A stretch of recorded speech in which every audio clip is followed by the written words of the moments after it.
All right, Crypto Spendthrift is back. And why are we back?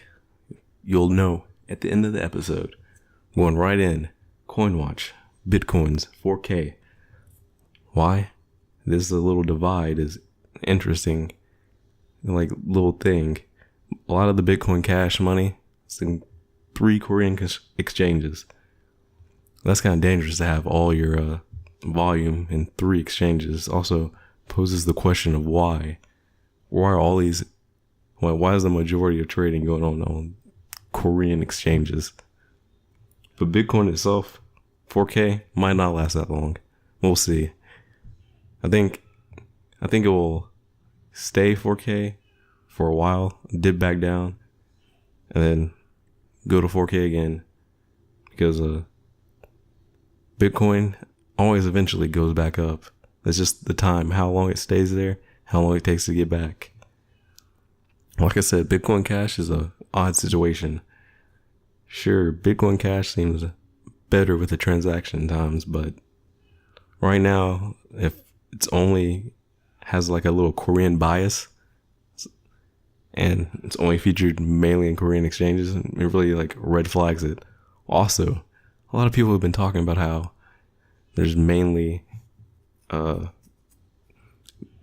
few miners that control the entire network of Bitcoin Cash, and that's extremely dangerous too, because if a small group of miners control the entire network, they dictate the network, and you don't want any crypto dominated or fully controlled by anyone, really, especially if it's like in the same vein as the original and not some like new ICO grabbed by corporations.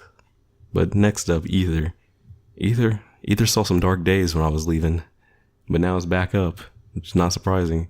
Ether has a solid corporate backing, so that corporate backing is going to make sure it kind of stays high in the long term. I'm only watching Litecoin because Litecoin's a classic, and it's interesting. We'll see.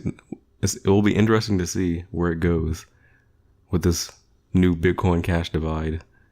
Neo went crazy. I remember talking about ant shares, but now it's turned to Neo, and it went insane. And the thing is, this is like really official China. This is basically China coin. Neo is the China coin. But this other one, Qtum, that is the competitor to be the China coin. We'll see though. I can't really tell which one's gonna win out right now, but it's pretty good to watch both of them. And I think Qtum has like a lot of growth. And just capital QTUM has a lot of potential growth beyond like the $10 to $15 it's maintaining. So we're adding an ICO watch now, and 2 ICOs that I'd be watching is the one that's starting to Saturday, right now, on the 20th, Enigma.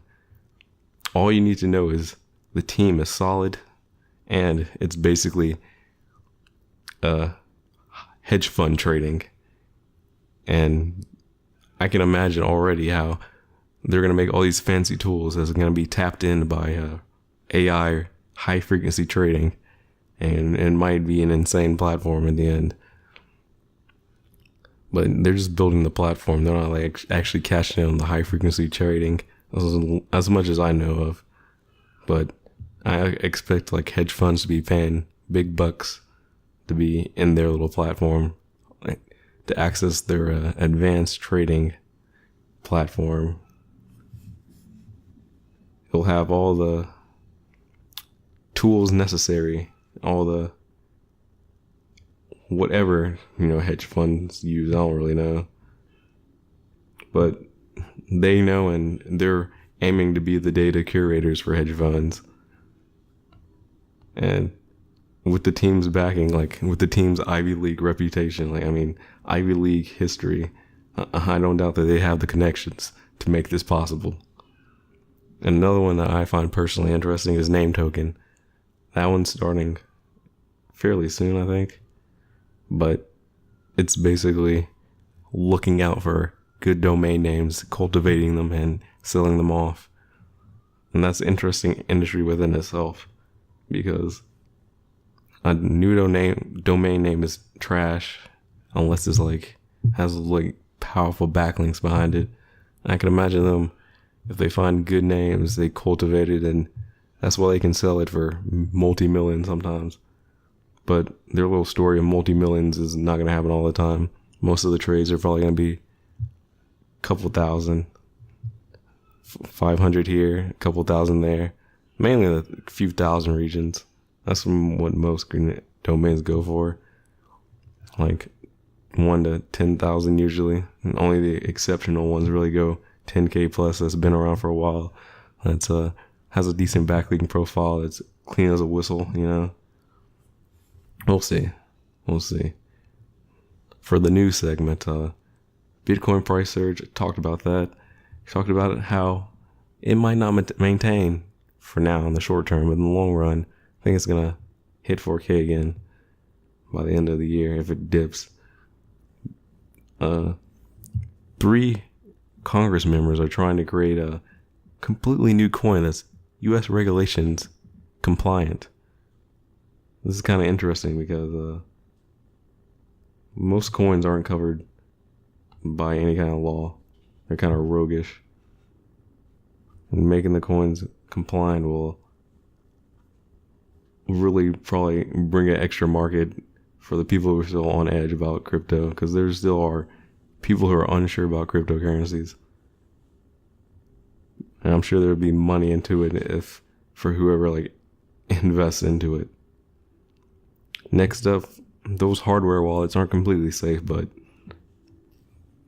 they can be hacked into, but they require physical access. And it only happens if you don't update the firmware. So even if your Trezor high security hardware wallet is, if you have one, you don't have to really worry as long as you don't keep it away from people and keep it updated. Because if someone has physical access to your wallet, the end was going to happen to it anyway. Like something was going to get stolen somehow eventually. And final news is the USDT controversy, which is Tether. Some news has been, well, more like speculation, that Tether is actually using the funds. Like they created more Tether and they're using the funds to margin trade when they're trading Bitcoins to USDT. They're margin trading all that. Interesting little conspiracy. Not sure about it. Could be true. And also the fact that despite Tether being pretty pegged to $1, it's not really backed by anything. So at any moment Tether could just lose all liquidity, really. And then the people who are stuck in USDT are stuck in USDT. And it might be a quick episode in comparison, a little comeback episode, but Mentality Monday. It's recognizing that you have a good thing going. And this was a good thing. I didn't realize how it balled out on the download numbers. I mean, we're hitting like 300 downloads the second month. And 300 downloads without even really marketing or leveraging connections that are non-existent. So this podcast is coming back. And we'll see where it goes in these next 6 months-ish. Until the new year. Honestly, it'd be good to be able to monetize it. So yeah, you can support me. Not with your wallet, but with your listening. Keep listening. Tell a friend. Let's aim for 3K. 3.5K is my goal. Well, not my ultimate goal, but my little before January goal. Hit 3K downloads an episode. If we go farther than that, that's amazing. Because 10K, we smooth. 10K, this would have a... If I had 10K downloads an episode, we'd have 30-minute episodes full of in-depth crap, like twice a week still, because twice a week is actually, like, I think the best point. Because now major news doesn't happen every day, but, well, major news can happen every day, but major news really, when it happens in seconds, and having a show that happens every day really won't save you for the bad news, because you'll hear it, because everything in crypto happens in seconds. I mean, the GDAX crash, seconds. I couldn't have said anything about that the day of. That would have saved you. If no more month disappearance, because I think I have to stop the show because other people said so. We're gonna keep grinding on this until at least the year, see how big it can grow, because it grew pretty fast. Now that I kind of like know how fast most podcasts grows, when you have absolutely nothing, like no relationships or whatever. But yeah, support me by telling your friends, give me some 5-star reviews, hopefully, even if I know sometimes the show's kind of trash. Quality improvements, we'll get there. Just see ya Thursday. On the next episode, we'll be hitting the normal time of 15 to 20 minutes, possibly even more. See you next time.